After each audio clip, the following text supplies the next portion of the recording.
Alright, selamat pagi, selamat malam teman-teman semua. Good morning and good afternoon, everyone here. We're just going to wait for a couple minutes. Today you are in the session of Warikada, Permias Nasional with Hati Plong, where we're going to talk about um, students' mental health in the United States. And yeah, we're going to wait for a little bit and I'm excited for you all to be here.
So we're going to wait until about um 9:05, which is about 2 minutes, buat nunggu other participants to come here.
Hello everyone, selamat pagi, selamat malam.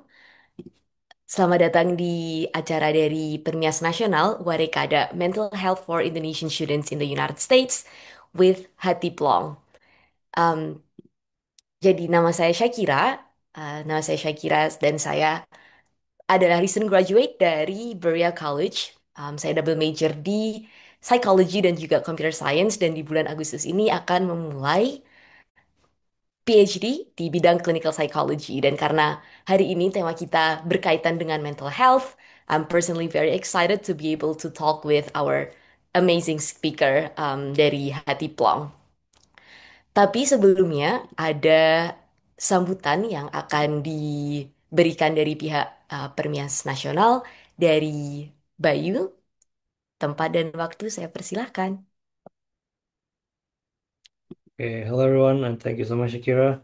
Hello everyone, selamat pagi untuk Indonesia, selamat malam untuk yang di Amerika Serikat. We're really excited that today we have our friends from Hatifong speaking with us today. Um, Mental health is a very important topic for students, especially for Indonesian students coming to the US. Obviously, you're coming from Indonesia, coming far away to the US, quite literally halfway across the world to for your own sake, for your own studies. But obviously, we do have to recognize that it is a daunting environment. You're away from your family. You're more like most of we're in like in a new place. So mental health becomes a very important topic, and we're really excited to be able to cover that in this event. Hopefully, it is useful for everyone, and hopefully everyone gets to learn something new from this event. So bringing back to you, Shakira. Thank you so much, Bayu. And um, a little bit of overview tentang apa yang bakal kita lakuin di sini. This session punya tujuan buat menciptakan apa ya, ruang diskusi antara profesional dari pihak Hati Plong dan juga mahasiswa saya dan um, teman-teman dari Permias atau teman-teman lain yang sedang menempuh studi di Amerika Serikat. Supaya semuanya bisa saling belajar, terinspirasi, dan saling mendukung satu sama lain. Um, Bersama kita hari ini ada Kak Janet dan juga Kak Nisa.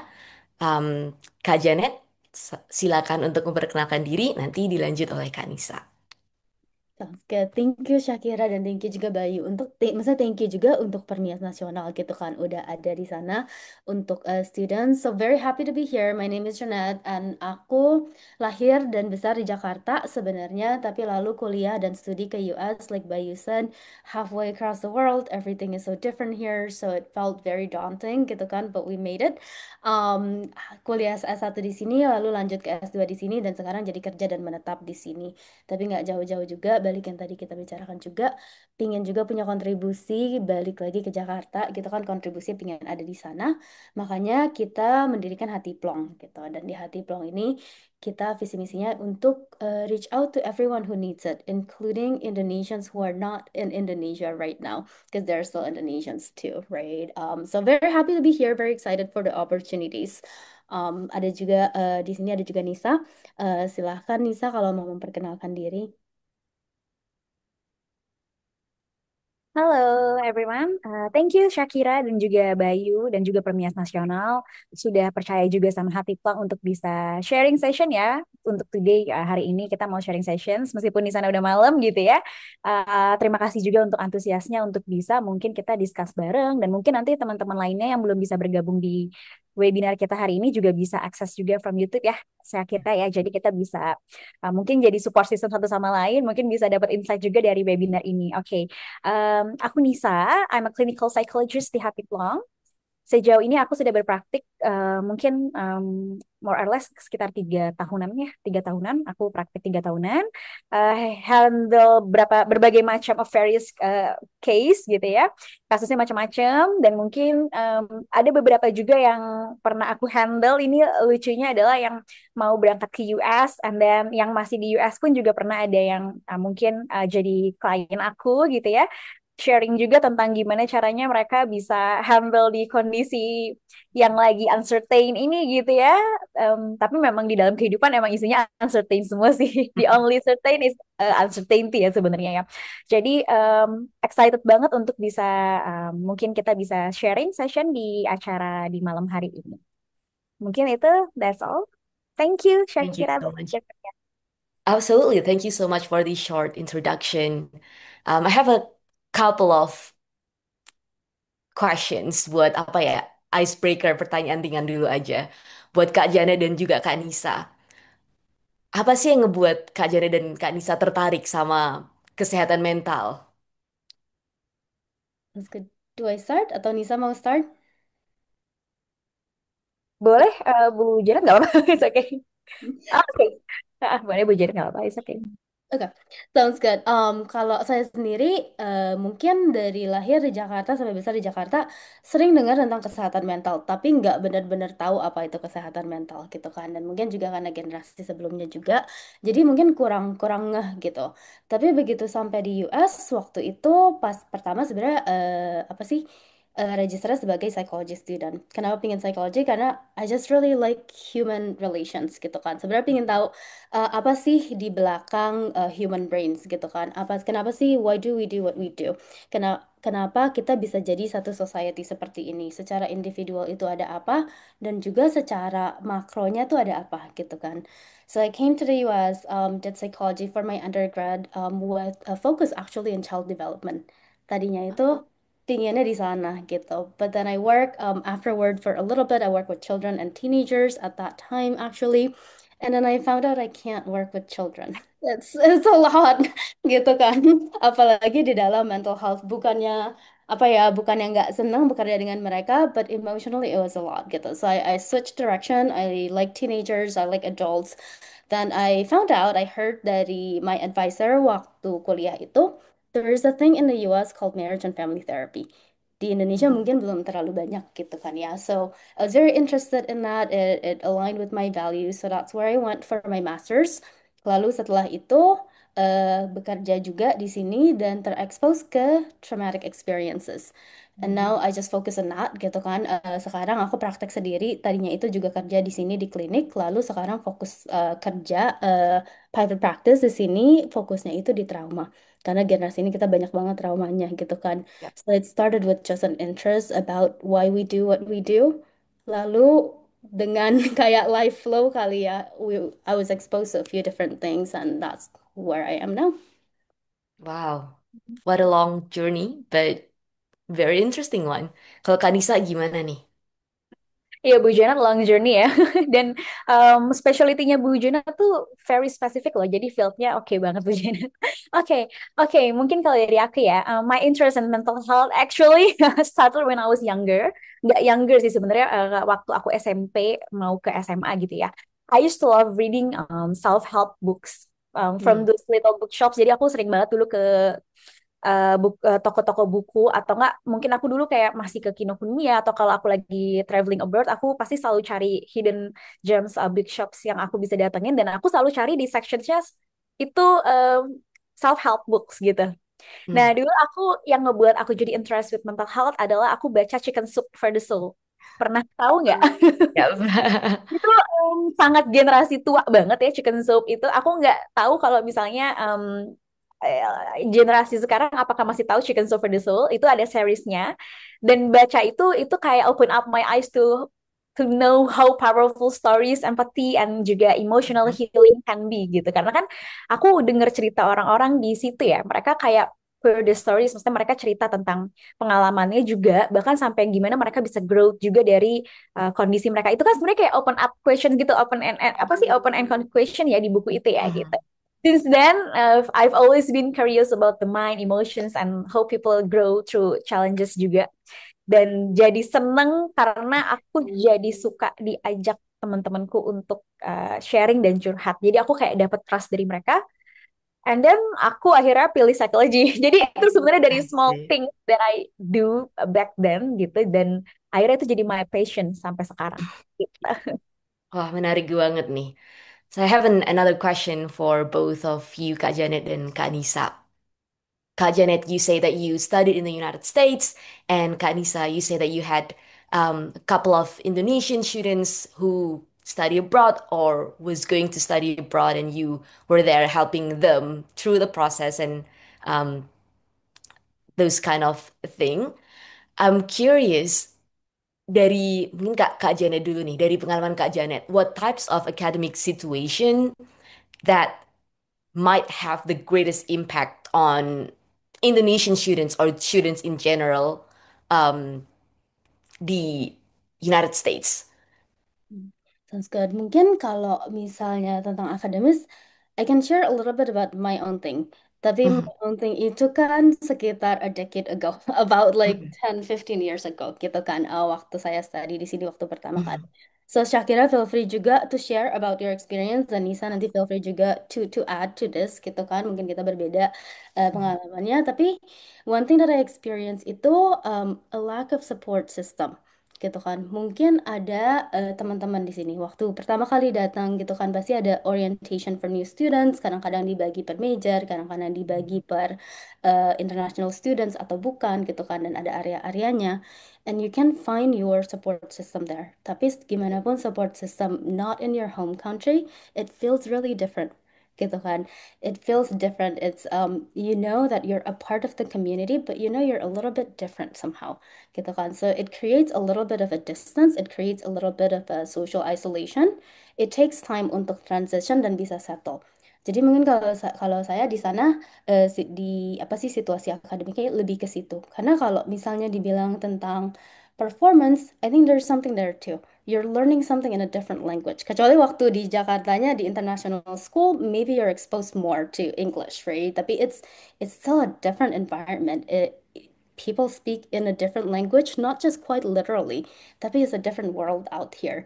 So it feels like there's a distance, it feels like there's another layer to studying things in a second language. Everything harus ditranslate gitu kan, dipikir awal-awalnya. So there is additional stress gitu kan. We have to try more, we have to put in more effort sometimes, nggak hanya dalam studi, tapi juga dalam social interactions. We have to try a little bit more. We have to put ourselves out there. It's very different, very uncomfortable. Jadi kalau saya mungkin lebih di sana gitu loh. It creates sometimes feelings like depressions. That's something that I come across often dari pekerjaan saya dengan klien-klien di sini gitu kan, dengan students yang juga bukan hanya dari Indonesia, mungkin dari tempat-tempat lain juga. Depression is a common thing, anxiety is a common thing, stress is a common thing. Sometimes we're not equipped gitu kan, ngerti stres itu apa, tahu stres itu rasanya gimana. But if you ask me what to do, I don't know what to do. Jadi mungkin lebih ke sana gitu kan, secara secara social isolation, secara lack of support system, settling in the transition. That's where I usually focus on. Hmm. Betul banget sih tadi um, waktu misalkan nih studying abroad, studying to the United States. I think one thing that we need to highlight is it's not just studying, it's not just academically harus ngejar deadline, harus perform good in the classroom, for example, tapi juga social life and also integrating yourself to the society is also a part of your life abroad. And kerasa banget sih kayak sense of belonging dan juga apa ya, like finding your own community. It could be a struggle. Dan those one thing bisa berpengaruh ke apa hal-hal lain juga kayak misalkan Betul. kelas dan lain-lain. So I Hmm. think that is very important thing for Indonesian students to also consider. Kalau dari Kak Nisa nih, gimana tentang apa klien-klien Kak Nisa yang pernah consult ke Kak Nisa? Oke, benar kata Bu Janet ya. The thing is, memang perlu banget kita menemukan support system yang bagus juga di sana. Karena kalau nggak ada support system itu rasanya kita kayak ya social isolationsnya akan punya akan besar ya. Makanya mungkin pas kemarin aku ke sana, teman-teman juga sempat cerita bahwa kan pada di beberapa kampus juga kalau misalnya ada bridge itu bawahnya selalu ada ini ya, selalu ada apa kayak jadi katanya sering ada suicide apa namanya action juga gitu. Maksudnya mereka kalau lagi winter kan sering ada winter blues juga gitu. Kebayang nggak sih kalau misalnya lagi baru adapt, baru masuk term pertama gitu ya, August terus sampai Desember itu kan masa-masa kita udah mulai memasuki si winter ini kan ya. Which itu katanya banyak banget winter blues memang yang dialamin. Jadi social support itu memang penting banget karena atau enggak kita akan ngerasa kita alone gitu di situ dan kita nggak menemukan belonging yang bagus kayak tadi Syakira katakan ya. Nah, yang paling banyak juga mungkin kita juga ada kalau dari pengalaman experience aku dan mungkin dengar dari klien ataupun dari teman-teman yang mungkin cerita, ada juga misalnya kita ngerasa kayak ada pressure to perform juga gitu. Karena kan mungkin yang punya dapat scholarship atau mungkin yang memang di sana juga memang ada tuntutan dari negara gitu ya. Mostly mungkin yang dapat scholarship juga itu juga ada ngerasa bahwa kita ada fear of disappointing family atau fear of disappointing ini bisa nggak ya aku tepat waktu dan lainnya gitu. Itu juga akan terjadi juga sih sebenarnya kecemasan-kecemasan itu. Kemudian ada fear juga karena kan kita lihat bahwa di US ini emang cukup kompetitif ya dalam arti mungkin beda sama negara-negara lainnya, another country, memang di US ini kompetitif belajar cara pola environment belajarnya itu memang cukup kompetitif. Jadi itu juga yang membuat individu tuh yang lagi sekolah di sana juga mungkin akan ngeliat kanan kiri nih, oke gimana nih bisa survive di sini karena ini very competitive environment sekali gitu ya. Kemudian mungkin culture shock juga ya, karena kan lebih inklusif juga di US gitu. Jadi memang culture shocknya mungkin karena ngelihat bahwa oh iya ya orang-orang di sini kayak critical thinking. Mungkin di Indo I was one of the best student gitu ya. Tapi ketika kita nyampe di US, itu was very diverse and then orang-orangnya juga cukup critical thinking, terus active participation juga gitu ya. And maybe mereka juga cukup assertive dalam komunikasi. Jadi itu juga something yang memang jadi culture shock juga gitu. Kita bisa jadi number one di Indo di kuliah dulu gitu di uni kita sebelumnya atau di SMA. Tapi once kita ke US, maybe kita jadi sama kita jadi average student nih. Nah, itu kan something yang sebenarnya juga berat banget untuk dihadapin mahasiswa Indo yang lagi transition untuk bisa adapt bahwa oke, oh ternyata aku nih di average ya. Gimana ya caranya aku bisa aim higher tapi aku nggak nuntut diri aku. Jadi itu juga sering terjadi self critical. Terus kemudian kita juga jadi ngerasa nggak mampu sama keyakinan kita di kita sendiri. Nah, itu yang mungkin dialami juga. Sama ya, political changes itu juga mungkin terjadi ya, karena kok kayaknya lebih banyak sesuatu yang nggak bisa dikontrol. Itu juga bikin anxious. Jadi mungkin memang lumayan banyak faktor-faktor yang bisa membuat kita jadi punya stressor tertentu yang membuat kita jadi bisa link to ya mungkin nggak harus gangguan kecemasan tapi link to anxious atau anxiety aja gitu. Kamu akan ngerasa nggak nyaman gitu. Dan itu part of the journey juga. Jangan khawatir gitu ya, karena mungkin itu dialami sama semua orang ya Bu Janet ya. Bu Janet juga punya struggle-nya dulu, dan maybe ini juga dialami sama teman-teman semua. Tapi the way kita handle this, dan the way kita aware juga sama isu yang lagi kita hadapin sekarang, itu mungkin akan bisa punya output yang positif juga gitu. Wah, Kanisa, ini tadi kan bicara tentang pressure nih, terutama yang mungkin Indonesian students who receive a scholarship dari universitas atau dari um, organisasi eksternal atau mungkin dari pemerintah nih. Tapi based on my conversation with fellow international students, rasanya tuh kayak we're all international students and we have to be strong and independent, and this is a part of what we have to do as an international student. Tapi um, penasaran sih, gimana sih cara bedain antara normal average stress yang bakal kita mungkin juga temuin waktu we studied in Indonesia, for example, compared to like you need to seek some help, like help, professional help. Kayak bedanya gimana tuh? Ini ke aku apa ke Bu Janet ya? Boleh ke Kanisa dulu deh, nanti habis itu Oke. ke Ajan. Oke, jadi untuk bedain stresnya ya, mana yang mungkin ini kayak stress normal reactions and then stress yang memang udah berlebihan. Oke, jadi mungkin agak sedikit aku bahas tentang stres terlebih dahulu ya. Jadi stres itu sebenarnya kan kayak bensin ya di dalam hidup kita.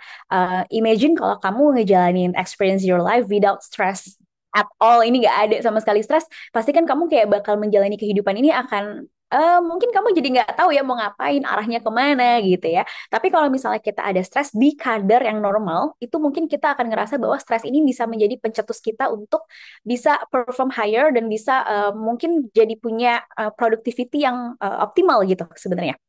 Nah, yang perlu kita notice simptom-simptomnya adalah kita harus tahu nih kira-kira stres ini mau kita arahin kemana dulu. Dalam arti gini, kalau kita punya stres, kita perlu lihat dulu nih stresnya ini sebenarnya adalah something yang bisa aku jadikan bensin buat hidup aku, jadi aku bisa punya semangat dan aku bisa mencapai ke actual performance aku. Apa stres ini aku maknai jadi sesuatu yang bikin aku jadi makin gak produktif sama sekali gitu. Misalnya kita stres nih perform. Let's say kita mau exam, ada exam week gitu ya, during the exam week. Stres itu kan sebenarnya jadi reaksi yang normal di dalam kondisi kita lagi during exam week itu kan ya, mau nggak mau kita harus stres. Nah, bagaimana caranya kita menotis nih, oke nih kayaknya aku udah stres, aku udah mulai sering deg-degan, aku udah mulai sering mungkin kayak aku sering nggak nyaman nih di tubuh aku gitu, sering kayak lihat buku sedikit aku udah pusing gitu ya, ada simptom-simptom misalnya kita ngerasain stres seperti itu. Nah, biasanya yang dilakukan adalah oke, kita coba lihat dulu nih dari kondisi ini, dari kondisi aku lagi di exam week ini, aku mau ngerubah ini menjadi sesuatu yang emang aku jadi optimal, aku jadi cari resources buat belajar lagi, aku cari something yang bisa make me comfort to study di library or something that I feel more comfort, atau aku mau menjadikan ini sesuatu yang emang jadi momok aku gitu. Jadi the way we perceive something atau situation itu juga membedakan kita menganggap ini adalah stressor yang sebenarnya bisa mengarahkan kita ke something positif atau kita menganggap ini jadi stressor yang akhirnya menghambat kita to do something more better gitu. Jadi ada dua hal ini. Nah, itu cara kita perceive something atau perceive situation kita saat ini itu bagus banget untuk bisa diterapin sebenarnya untuk bisa membedakan. Karena kadang-kadang kalau kita udah ngerasa ini stres dan kita udah buntu banget, kita ngerasa ini kayak udah kayaknya aku nggak bisa deh ngelakuin hal, kita udah blocking our mind, itu yang ngebuat kita jadi nggak bisa berperforma lebih baik. Jadi sebenarnya stres itu nggak sesuatu yang negatif gitu ya. It's not about negative always negatif gitu. Jadi ini something yang bisa kita change dengan bagaimana kita nge-perceive situation kita yang kita hadapin saat ini tuh sebenarnya seperti apa. Itu sih Syakira. Terima kasih Kak Nisa. Kalau dari Kak Janet gimana nih? Setuju sih, setuju sama yang Nisa udah bilang gitu kan ya. Stress is really not a bad thing. Stress itu it's something that's needed gitu kan. In life it's something that's so human. Mungkin yang mau saya tambahin sedikit hanya stress is so normal dan siapa yang bisa kasih tahu, siapa yang bisa tahu when to get help, it's only you. Gitu kan. Nobody gets to tell you your stress is not big enough. You have to wait to get help gitu kan. If you feel like your stress is a lot, kadang-kadang nggak perlu malah too much. Kadang-kadang orang tuh mikir, oh, when it's too much, when I'm overwhelmed, then I'll look for help. When it's too much, that then it's a lot. Even getting help is a lot, gitu kan. Kadang-kadang cari help pun itu rasanya tuh jadi kayak tambahan gitu loh. Jadinya capek banget. Jadi sebenarnya nggak perlu juga tunggu sudah sampai too much baru seek help. Seek help when you feel like you can benefit from it. Karena kalau misalnya ini misalnya kita kadar stres kita nih dan baseline-nya tuh misalnya 2 out of 10. You perform best waktu stres itu di level 2 atau level 3. Tapi kalau misalnya dalam performa base itu, you still feel like I can do this for a little bit. Tapi kalau if I have to do this for a whole week, I'm so tired. I feel tired afterward. Maybe just ask for help anyways. Kenapa enggak gitu kan? So that you can sustain yourself better. Karena kadang-kadang tujuan kita di dalam mental health, kadang-kadang salah satu goal kita kalau ada klien masuk ke mental health itu, it's not about being the best all the time. It's about being the best version of yourself sometimes and be sustainable for all of your life. Gitu kan. Nggak mau hanya cuma satu kali peak lalu udah gitu hilang habis itu. So stress is normal. Stress is not a bad thing. It can be your friend. It can be an enemy, an obstacle sometimes. It depends on the perception kayak yang Nisa bilang. Tapi when to get help, we can't tell you. You know yourself best gitu kan. When you feel like you'd benefit from help, try to look for it anyways. Thank you Kak Janet dan Kak Nisa. Mau sharing nih cerita Syakira sendiri ya. Mungkin sama dengan yang tadi Kak Janet udah sampaikan di awal, kok bisa tertarik sama mental health. I personally didn't really know what mental health was about until I came to the United States and people talk about it. Dan di undergraduate institution juga ada free counseling mental health services. And I did not use the service until maybe my third year. Karena apa ya? Di Indonesia sendiri kan ada semacam stigma dan juga budaya buat um, kayak oh you don't need to seek help like you're fine like this is life. Um, dan aku ngerasa almost all international students, especially people who came from like developed country, feel the same way about the cultural stigma and also um, feeling about yeah we don't I don't know maybe it's a fear and also shame of seeking professional help. What would you say to students who feel that way? I think, is it to me or Kak Janet. Mungkin yang mau saya bilang adalah, yes, it is a part of life and you can still want help. You can still need the help. Nggak cuman, it's a part of life, so you have to be able to do it alone. That's not how life works either, gitu kan ya. Jadi, yes, it is a part of life. There's nothing wrong with seeing it as a part of life. We want to normalize parts of it. And you can want help, and you can benefit from help, and you can need help, right? Wherever you are at, it's a part of your human journey, gitu kan. Jadi, it's okay to sometimes feel doubtful gitu kan karena kayak yang Shakira bilang we're not used to it gitu kan as Indonesians it's just a part of life. Oh, yang lain bisa kok tanpa ke psikolog, tanpa dapat help, kenapa kamu nggak bisa gitu kan. Biasa pertanyaan yang ada itu if they can do it I can do it too. Tapi it doesn't mean that getting to get help doesn't mean that you cannot do it. It doesn't mean you're not capable. It just means you get some help gitu kan. Apalagi kalau resourcesnya itu tersedia. Kenapa enggak gitu kan? If you can make your life a little better, a little easier, why do you have to refuse it? Why do you have to refuse help? Dan mungkin itu salah satu stigmanya juga. If you need help, if you seek for help, then you're not good enough actually. Gitu kan. But that's again, that's also not true. That's not how life works. Sama seperti kalau misalnya kita patah tulang nih gitu kan. If we can't heal it by staying at home, does it mean we're not good enough? That doesn't really make a lot of sense gitu kan. Kita perlu ke dapat guidance. Kita mungkin nggak perlu lama-lama juga, tapi dapat guidance. Lalu at home we take care of it too. That's how mental health help also works, right? You go to get guidance and then you practice it at home. You learn the skills. You learn how to take care of yourself. You learn how to be sustainable, so you can be independent. You can be functioning better in your life. Mm.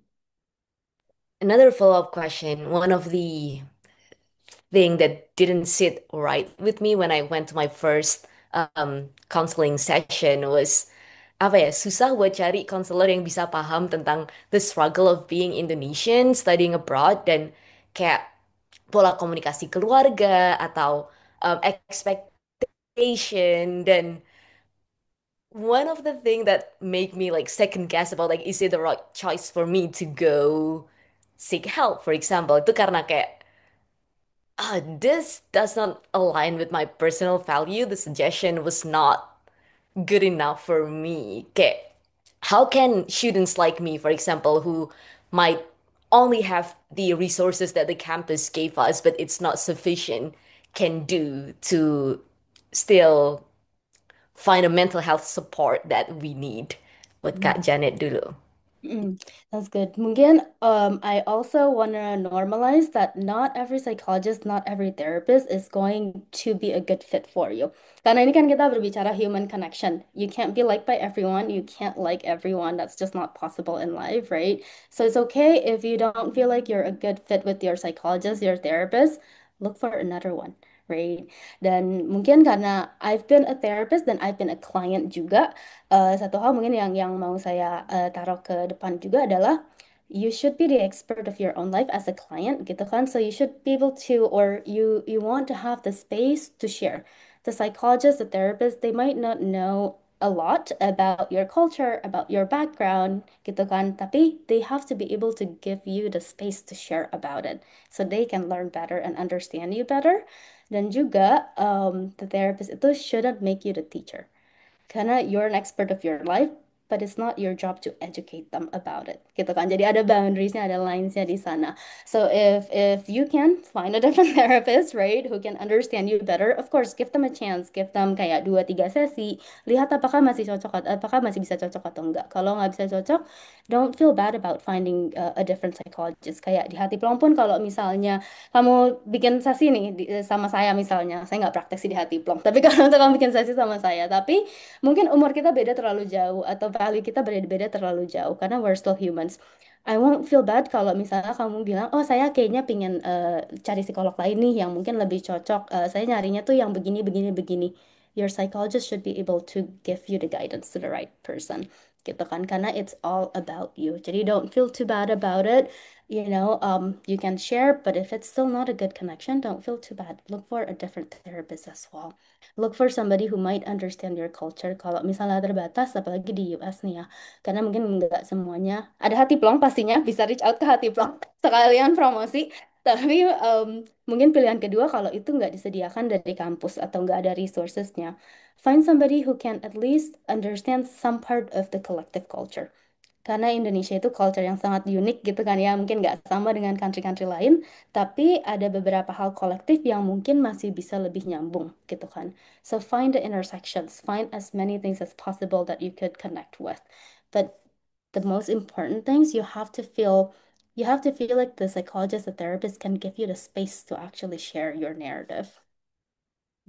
Penting banget sih Kak itu tadi karena apa ya dari aku yang nggak pernah gitu mungkin di Indonesia nggak pernah dan uh, ke US langsung finding a fit in therapy is something that I didn't really know that it works like that karena kan biasanya kalau ke dokter kayak oh semua dokter bisa nih harusnya we don't really need to find like fit like that tapi ternyata kalau di mental health penting banget cari terapis yang bisa paham sama kita dan bisa menyesuaikan what are our goals for example one session dan apa ya kayak it's okay kalau misalkan pertemuan pertama kedua ketiga didn't work out then it's okay to find a new therapist and hopefully there will be someone who can understand you and a good fit down the line.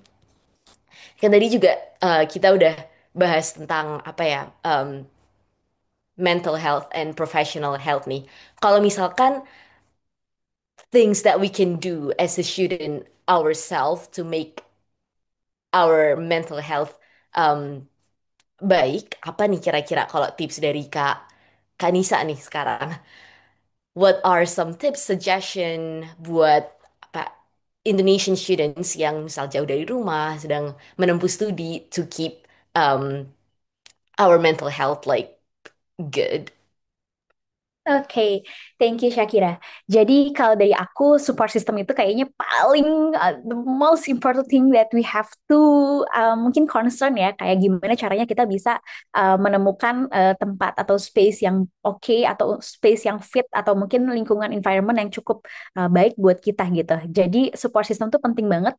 Makanya mungkin banyak event-event mungkin dari Permias ini juga one of those action juga yang bisa membuat kalian juga bisa bonding satu sama lain di berbagai maksudnya di berbagai stage juga gitu ya kan kalau aku lihat banyak event-event yang kalian lakukan. Nah, ini bagus banget. Jadi sebenarnya kita perlu creating a supportive communities juga mungkin dari Permias biasa melakukan ini.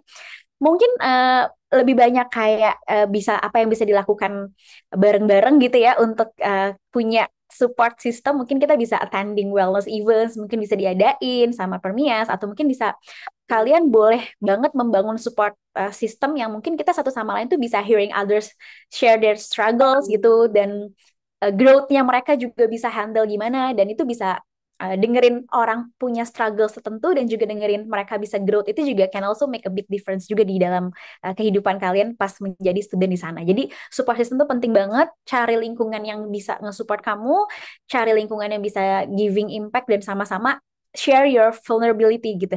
Jadi kalau tadi kamu bilang, aku mungkin kalau ke psikolog ini agak nggak fit nih sama aku gitu. Find another one kalau kata Bu Janet kan ya. Dan memang psikolog kan cocok-cocokan juga. Tapi mungkin punya salah satu mungkin closest friend atau significant others yang memang kita percaya buat share our vulnerability itu juga membantu juga gitu. Jadi mungkin sembari kita looking for another therapist atau mungkin kita kayak booking another session yang masih kita pertimbangkan dulu gitu ya. Boleh banget untuk bisa find someone yang memang bisa membuat kita jadi punya uh, kita bisa punya keluarin side of our vulnerability itu juga oke banget gitu. Jadi being vulnerable is something yang normal juga gitu. Gak apa-apa kok gitu. Karena kan kita bisa bangkit juga bukan karena kita sama-sama berhasil. Sometimes kita jadi bisa punya support system karena kita sama-sama ada di sepatu yang mana kita juga struggle gitu. Itu yang ngebuat kita semakin bonding. Itu yang pertama. Terus yang kedua, mungkin kita juga perlu berpikir tentang sebenarnya untuk bisa memaintain kondisi kesehatan mental kita adalah satu, apa sih yang mau kita capai di US ini gitu. Jadi kita balik lagi ke tujuan awal gitu. Karena kondisi kesehatan mental ini kan paling penting adalah support system itu juga penting banget. Kita connect ke mungkin family kita di Indo, kita frequently punya jadwal schedule untuk bisa call or something like that itu penting banget. Karena aku waktu itu dulu pernah nemenin teman-teman yang di US, mereka kalau ada apa-apa pasti masih teleponan sama aku di sini. Even kita waktu itu zaman beda 12 jam ya waktu itu sama sama New York gitu. Waktu itu sekarang 11 ya kalau nggak salah ya. 11 atau 12 ya, aku lupa deh kayaknya kalau sama sana gitu. Itu mereka teleponan sama aku, jadi mereka ngerasa kayak lagi belajar ditemenin. Itu something yang small actions yang tapi ternyata meaningful banget buat mereka gitu. Terus kedua, mungkin kalau misalnya kita lagi ngerasa capek atau burnout gitu ya, take some rest itu penting banget. Kita yang punya standar sendiri tentang gimana caranya kita bisa membuat mungkin program belajar kita sendiri, atau kita yang paling banyak bikin stres itu kan sebenarnya ekspektasi diri sendiri ya, itu yang ngebuat mental health kita jadi mungkin agak menurun gitu ya. Kan mental health itu is a state ya, jadi nggak harus terus-terusan kita in a good condition yang hijau terus. Mungkin ada some days mungkin kita akan ngerasa nggak baik-baik aja gitu. Nah, biasanya yang paling banyak adalah karena kita mungkin punya ekspektasi sama diri sendiri, harus ini, harus itu, lihat kanan kiri, harus aktif dan lain-lain. Kayaknya mau kita borong semua nih, harus bisa sampai berhasil dan lain-lain. Nah, itu mungkin kita juga bisa manage our expectation juga gitu. Itu yang paling penting. Sama mungkin healthy lifestyle itu juga kalau bisa dilakukan gitu. Mungkin kalian cari sesuatu yang bisa membuat kalian self care. Jadi gini, kadang kita ngerasa bahwa aduh, living abroad nih kita harus prepare everything by myself gitu ya, harus ke grocery something like that. Tapi kadang kita bisa ubah perspektif kita bahwa oke, something buat sesuatu yang kayak ngelakuin groceries ini ternyata something yang ternyata membuat aku jadi punya self reward atau punya me time ya. Nah, itu kita bisa mungkin melihat bahwa hal-hal yang kita lakukan sehari-hari meskipun semuanya sendiri gitu, apalagi tadi Syakira kayaknya sendirian banget di sana Indonesian student ya. Mungkin hal-hal yang kita lakukan, yang daily activities yang kita lakukan itu juga bisa something yang menjadi kita menyadari bahwa itu mungkin self care kita juga ya gitu. Jadi kita bisa ubah mindset itu gitu, self care. Oke, ternyata masak yang sebenarnya aku capek ini jadi sesuatu yang jadi self care aku, itu bisa kita maintain juga. Sama mungkin ekspektasi juga. Kita punya apa sih kalau kita lagi udah ngerasa bahwa aduh ini aku udah burnout banget, take some rest. Or kalau misalnya ada pikiran-pikiran yang bikin kita nggak nyaman, coba deh ditanya lagi ke diri sendiri, apa sih yang ngebuat kamu akhirnya sekolah di US gitu.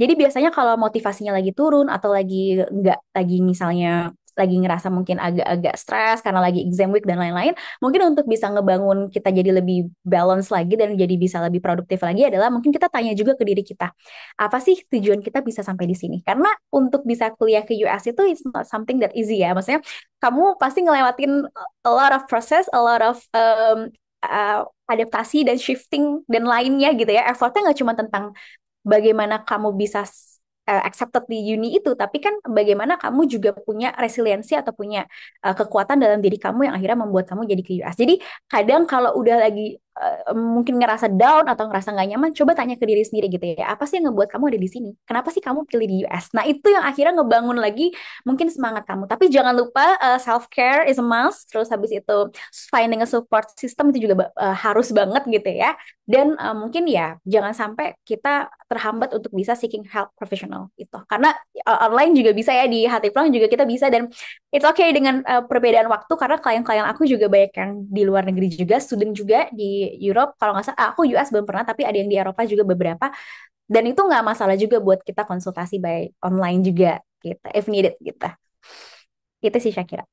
Thank you for sharing Kak Nisa. Kalau dari Kak Janet gimana nih pertanyaan yang sama? Sounds good.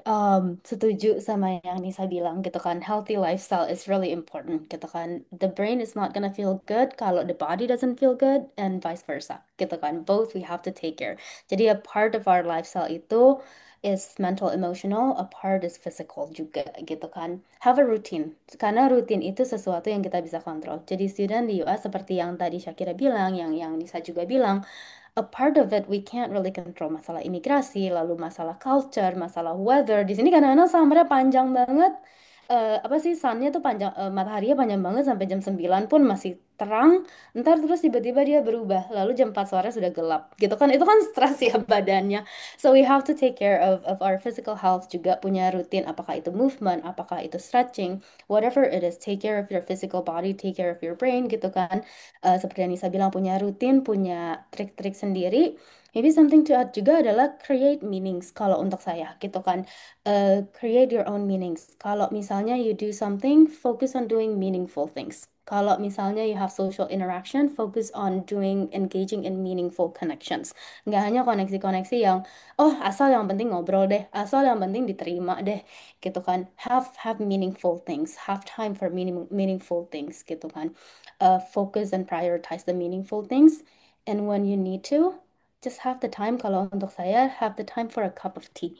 ada masa-masanya dulu tuh kalau di sini kan ada yang disebutnya all nighters gitu. Kita sampai malam sampai jam 2 jam 3 pagi we write our papers, we study in the library. Kita kita book itu apa kita reserve itu ruangan di library sampai pagi gitu kan. That's a culture here. Sometimes we have to do it karena terlalu banyak yang perlu dikerjakan, not enough time in the world.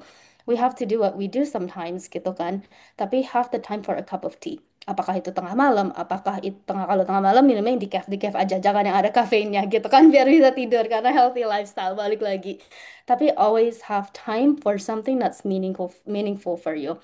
For me mungkin itu untuk workout dan juga untuk have the cup of tea. Mungkin untuk orang lain itu perlu jalan-jalan di mall atau perlu spend time in nature, whatever it is, find something meaningful for you, have time for something meaningful, dan juga yang seperti tadi Nisa bilang, seek resources. Help is available, but you have to step into it, gitu kan. Dan kalau misalnya nggak tahu masih mulai dari mana, find a community kayak Pernias, gitu kan, atau asosiasi lainnya. Find us, find Hati Tuang, find anything actually. Find anything and anyone who can help you, karena it's not easy getting here. It's not easy being here, gitu kan. Jadi seek resources, create meaningful connection, create time for meaningful things, have the time for the cup of tea. Jadi bisa relax sebentar. That's from me. Kerasa banget sih kayak semua hal yang tadi disampaikan sama Kak Nisa dan juga Kak Janet. I reflected on my own journey and experience, and kadang-kadang emang perlu diingetin gitu kayak, oh, you need to take a break, and it's not just a rewards of all the thing that you did, but it's alright for yourself because kayak tadi ada yang nyampein kalau you have to take care of yourself first sebelum yang lainnya lagi. So tadi juga highlight dari Kak Nisa tentang self reward, self care, and then yang kedua ada seeking emotional support and sense of belonging. Kayaknya itu yang paling dua hal, dua atau tiga hal yang paling penting buat international students yang ada di nggak cuma di the United States aja, tapi di negara-negara lain. I have another question relating to homesick.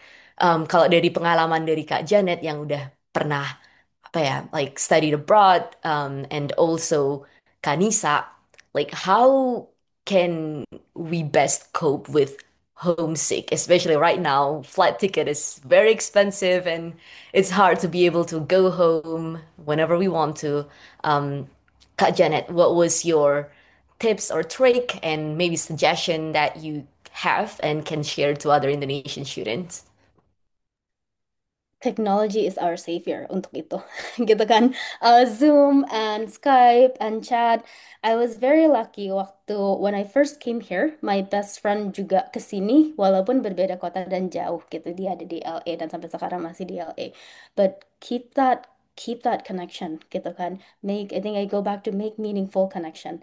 Find something meaningful here juga, gitu kan. Apakah support sistemnya di Indonesia atau di sini dimanapun itu, keep the contact, make time for it. Karena nanti gampang banget untuk, oh ada hal ini, ada event ini, ada tugas ini, kelupaan gitu kan. So make time kalau perlu di schedule di kalender biar bunyi HP-nya dan untuk teleponan, untuk chat-chatan, apapun itu gitu kan. Dan another thing itu something yang practical. When I came here, I have something that I sleep with. Dari SMP, SMA, dan sampai sekarang pun masih ada. Find something that reminds you of home, gitu kan. Dan reminds you of home itu nggak mesti sesuatu yang benar-benar Indonesia banget gitu. Nggak juga. Find something that reminds you of your home. Karena walaupun kita semua sama-sama dari Indonesia, mungkin yang ngingetin kita sama rumah itu beda, gitu kan. So bring something, find something, and keep it close, gitu kan. Apalagi kalau homesick itu nggak tahu apakah sama, tapi biasa homesick itu datangnya pas kita lagi stres atau pas sebelum mau tidur biasanya datangnya. So keep it close, keep it with you gitu kan. Find something dan mungkin yang tadi kayak Nisa bilang kalau hobinya masak, find something yang bisa kamu lakukan to create a little bit of home here. Gitu kan. Mungkin kita nggak terlalu bisa kontrol dengan flight tickets, dengan masalah ini, masalah itu, waktu dan segala macam. Tapi you can always bring a little bit of home here. Gitu. Makasih Kak Janet. Kalau dari Kak Nisa apa nih? Oke, aku agree sama Bu Janet gitu ya, karena kita perlu bisa create small routines that remind you of home gitu lah. Find something that reminds you home gitu, back home gitu ya. Nah, mungkin yang bisa dilakukan kayak coba tadi masak masak makanan-makanan Indo gitu. Atau kalau misalnya ada yang balik ke Indo kan pasti akan ada ya. Mungkin minta dikirimin bumbu-bumbu Indo gitu karena pas kemarin aku ke US itu teman-teman aku nitip bumbu-bumbu Indo. Kayak jadi aku kayak bawa micin-micinan, bawa makanan Indo supaya mereka jadi semangat belajar karena mereka belajar ditemani si micin-micin makaronian yang pedes-pedes itu kayak bikin mereka melek katanya gitu. Terus benar kata Bu Janet tadi juga even mungkin calling family regularly jadi ada schedule juga karena kan sekarang semuanya bisa diakses dengan online gitu ya. Kita ada internet dan jadi memang kayak kalau bisa lagi kangen banget mungkin teleponan sambil belajar atau mungkin kayak bisa FaceTime sambil kita groceries atau pas lagi di library itu juga mungkin bisa banget dilakukan gitu.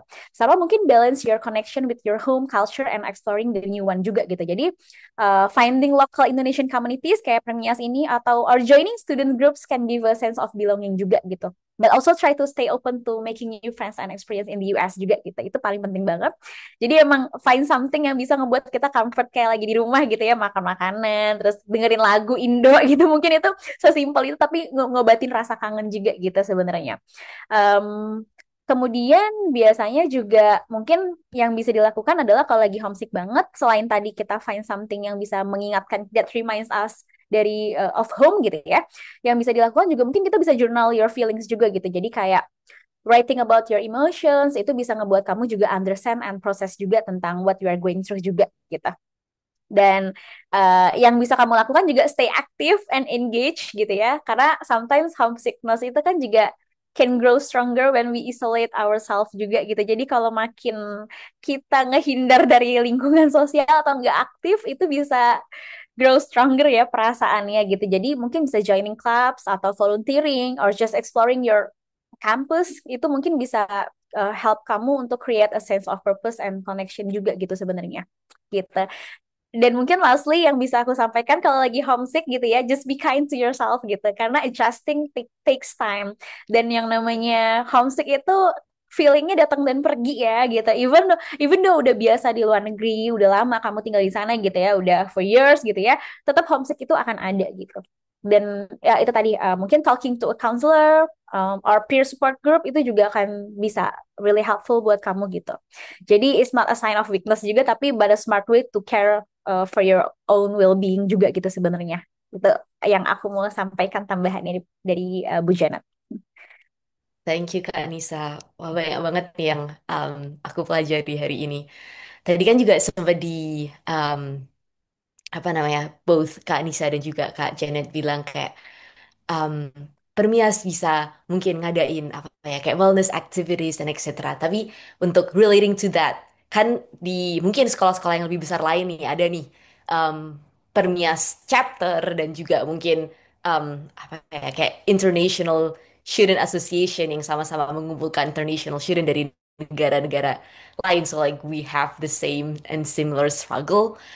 Acara kayak apa sih atau kegiatan apa sih yang bisa dilakukan mungkin dari Permias, Permias Chapter atau organisasi-organisasi international student yang ada di masing-masing sekolah untuk bisa build connection and then help the adjustment of maybe incoming international student or new international students um, yang bisa di-share buat mungkin teman-teman yang baru datang. Apalagi kan ntar lagi udah mulai akademik baru nih di bulan Agustus. Kira-kira ada saran apa untuk help everyone di kesehatan mental dan juga adjust to the new community and also culture.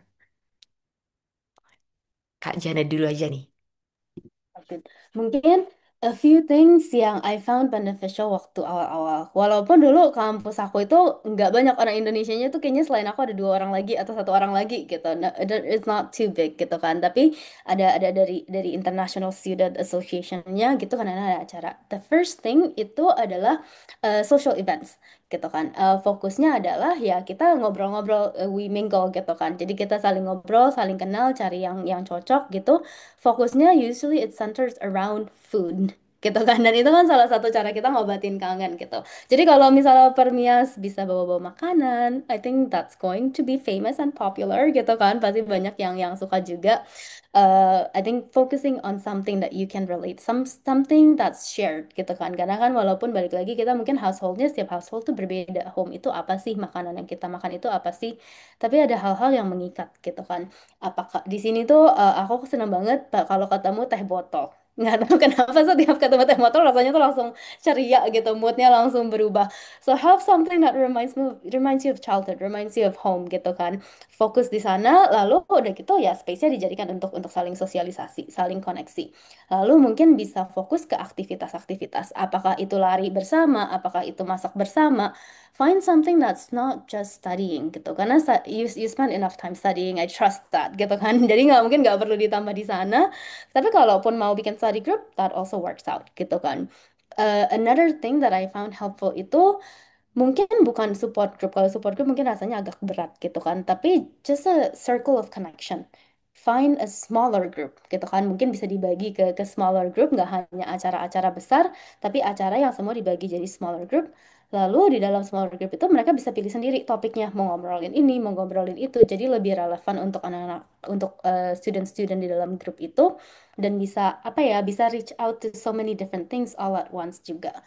Tapi usually anything that centers around social connection, meaningful social connection, so I think that would be beneficial. I see. Thank you. Kalau buat dari Kak Nisa nih.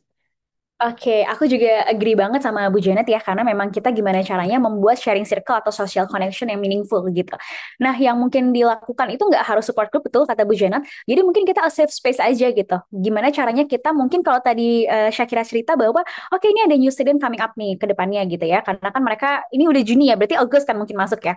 Nah, gimana caranya mungkin kita sharing personal experience aja gitu about culture shock atau homesickness atau gimana caranya mungkin kayak kita sebagai yang udah duluan di sini kita ngasih guidance ke mereka gitu. Oke, kalau misalnya butuh ini di sini, kalau misalnya kamu ngerasa feel kayak gini di sini gitu. Jadi memang alumni atau mungkin yang lagi student juga yang seniornya gitu ibaratnya itu ngasih semacam orientation tapi ya orientationnya with a ya meaningful connection ya. Maksudnya kita bukan orientasi yang gimana-gimana tapi mungkin kita sharing sama-sama tentang kira-kira apa aja ya gitu. Kenapa? Supaya ini bisa nge-normalize perasaan-perasaan mereka gitu. Jadi kayak mereka pun akan ngerasa bahwa iya ya yang bakal ini mungkin akan ini adalah sesuatu yang mungkin akan kurasakan gitu ya. Tapi that's a very normal thing karena semua orang juga experience the same thing juga gitu. Jadi buat mereka juga menyadari bahwa apa yang mereka rasakan itu juga kayak dirasakan sama orang lain juga, dirasakan sama senior-seniornya, even mereka yang udah mungkin for years gitu udah ada di US gitu. Jadi ini yang membuat mereka juga jadi kita normalize mental health struggles dan juga itu juga di sisi lain kita juga bisa build community juga itu yang dilakukan gitu.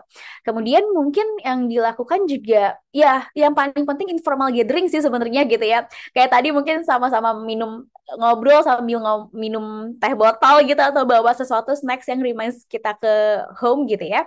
Jadi mungkin bisa informal gathering yang bisa students tuh bisa talk about how they take care of their mental well-being dan juga being vulnerable gitu. Karena yang paling bisa strengthen up our relation itu kan dengan cara kita being vulnerable itu boleh banget gitu. Kenapa itu juga encourage seseorang untuk bisa break the stigma juga gitu. Karena kan yang Shakira rasain mungkin juga stigma-stigma itu juga ada di orang lain juga gitu. Nah, karena Shakira nih dapat insight di sini gitu ya. Oke, kita berusaha nih untuk bisa turun temurun gitu kasih insight-nya ke nanti mungkin upcoming student yang mungkin akan mau sekolah di US gitu.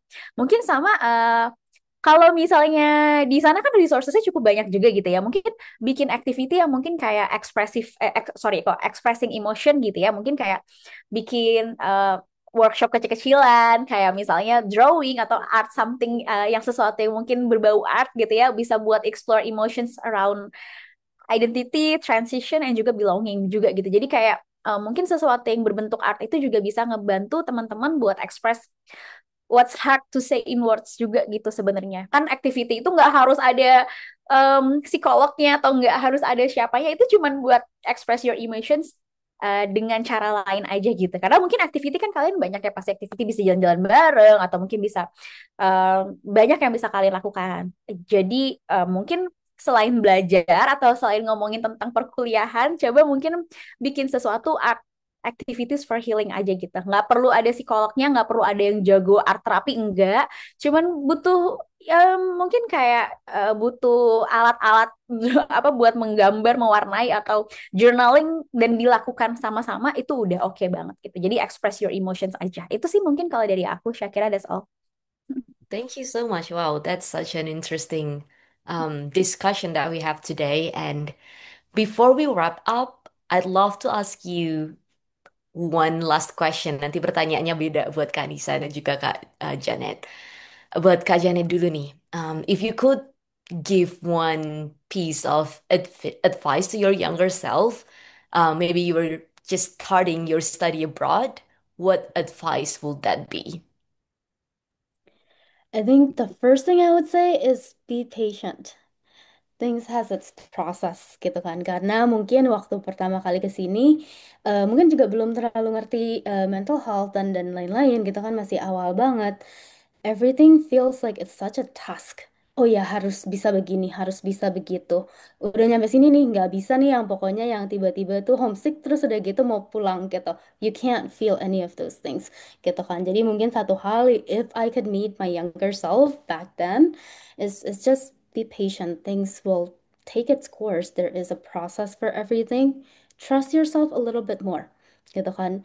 You have all the skills, you have all the capabilities as that took you here. So you can actually just take it one day at a time, be patient, be kind, right? I think that's it gitu. Dan balik lagi mungkin kayak yang tadi awal banget kita ngomongin, this is a part of life and it is also okay to ask for help, to look for help gitu kan. You don't have to choose one or the other gitu. Jadi mungkin lebih ke sana. Thank you, Kak Janet. Buat Kak Nisa nih, what's something you wish more Indonesians should knew about mental health before starting the journey abroad?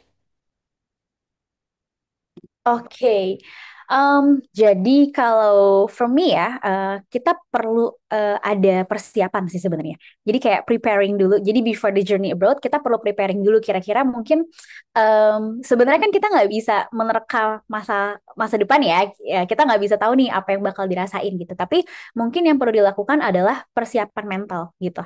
Jadi kita prepared for mungkin any kind of possibilities yang bisa dilakukan di kedepannya gitu. Jadi dalam arti yang perlu dilakukan adalah yang pernah tadi aku bilang, as I said before, satu, kita perlu tahu purpose-nya apa untuk bisa ke US gitu. Jadi back to your purpose-nya tuh apa ke US gitu. Terus kemudian mungkin sebelum kita prepare untuk bisa abroad, kita juga cari tahu apa aja sih self-care yang mungkin bisa dilakukan di sana juga gitu. Jadi mungkin menuju ke going abroad gitu ya sebelum kita lakukan kita ke luar negeri itu nggak cuma tentang persiapan tentang how we can handle the education tax dan lainnya tapi gimana juga kita bisa adapt dengan perubahan diri kita juga untuk ke sana gitu. Jadi kita harus tahu meaningful purpose-nya apa sih aku mau ke US itu the very first thing that you have to learn about yourself. Dan kedua adalah gimana caranya self care apa yang bisa aku terapin di sana gitu. Itu yang perlu dilakukan juga. Terus yang ketiga juga apa yang sebenarnya bisa aku lakukan, making connection apa yang bisa aku lakukan di sana untuk sebelum berangkat gitu ya. Jadi sebenarnya preparationnya lebih ke preparation mental gitu. Itu yang bisa dilakukan sih sebenarnya Syakira. That's a very important thing to do that maybe I myself forgot when I first came to the United States. But like, thank you again for reminding me and letting other students, incoming or future students in the United States, that we have to prepare ourselves, including mentally prepare ourselves of things that might happen when you are in the United States studying and having a purpose and goals and things that remind you why you're here, why you are in the United States, um, will help you back on track. Okay, I think we are at the end of our session. I love this discussion. I learned a lot, especially because, yes, I have been in the United States for about 4 years. Now I'm back in Indonesia and I'm going to go back to the United States again. And I feel like this is something that I need, especially a PhD program is a long program and I have to find my community, sense of belonging, and also self-care is very important. And also make sure I understand why I want this and what is my purpose of doing all of this. Terima kasih banyak Kak Janet dan juga Kak Anissa. Because we're at the end of our session, kayaknya kita bakal foto bersama buat dokumentasi. Um, I am going to take the picture. Alrighty. Uh, uh, um, let's see. Hold on a second. Okay. See. Oke. Satu, dua. Satu lagi. Oke. One, two. Alrighty. Well, thank you so much. Terima kasih banyak dari Kak Janet dan juga Kak Nisa dan pihak Hati Plong yang sudah berada di sini dan berbicara tentang mental health for Indonesian students in the United States. Thank you so much. Dan mungkin dari Kak Janet dan Kak Nisa ada kata-kata terakhir buat apa ya? Kayak dari Hati Plong sendiri. Silakan. Eh, Kalau gitu nanti mungkin bisa tambahin kali ya. Um, I think nothing sih. Thank you for the opportunity gitu kan untuk Permias dan untuk students of, yang bersangkutan dengan Permias juga.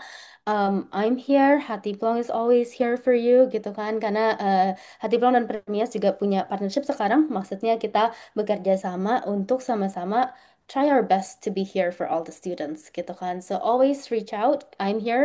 Saya di California. If you need anything, reach out always. I'm happy to guide you to the resources gitu kan.